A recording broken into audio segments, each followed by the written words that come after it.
तो Roman Reigns के WWE return पर 53 मिलियन से भी ज्यादा व्यूज आए हैं WWE और नेटफ्लिक्स के तमाम सोशल मीडिया अकाउंट्स पर।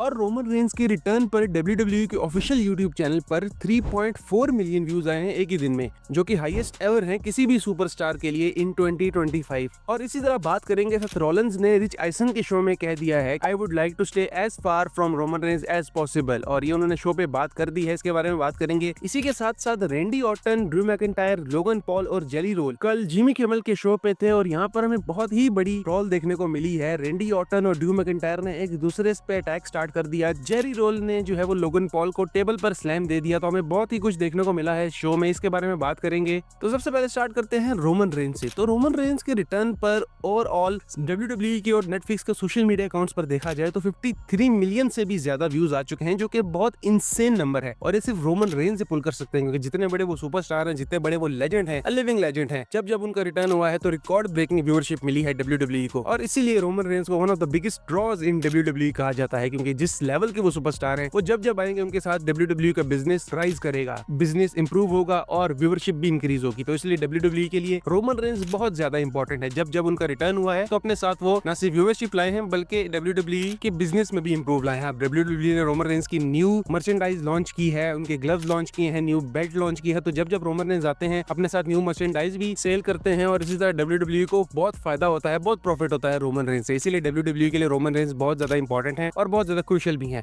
अब रोमन रेंस के रिटर्न पर WWE के ऑफिशियल यूट्यूब चैनल पर 3.4 मिलियन व्यूज सिर्फ एक दिन में आए हैं। ये बहुत ही बड़ा नंबर है किसी भी सुपरस्टार के लिए। और 2025 में जिस सुपरस्टार ने रिटर्न किया है, इसमें सबसे हाईएस्ट नंबर रोमन रेंस का है 3.4 मिलियन। और ये कोई छोटा नंबर नहीं है, कोई छोटा फिगर नहीं है। This is insane. Roman Reigns जैसा सुपरस्टार और रोमन रेंस जैसा क्रेडिबल और इनसेन WWE सुपरस्टार ये सिर्फ कर सकता था, और उन्होंने साबित किया अगेन। अब रोमन रेंस की प्रेजेंस से फायदा WWE को ये होता है कि उनकी डेली और वीकली शोज की जो व्यूअरशिप है वो बहुत ज्यादा इंक्रीज हो जाती है जब जब रोमन रेंस WWE में होते हैं। और ये सिर्फ अभी की बात नहीं है, ये हमेशा से होता आ रहा है। अब बात कर लेते हैं सेथ फ्रिकिन रॉलिंस की। सेथ फ्रिकिन रॉलिंस कल रिक आइसन के शो पे मौजूद थे और उनका इंटरव्यू हुआ, प्रॉपर डिटेल इंटरव्यू है।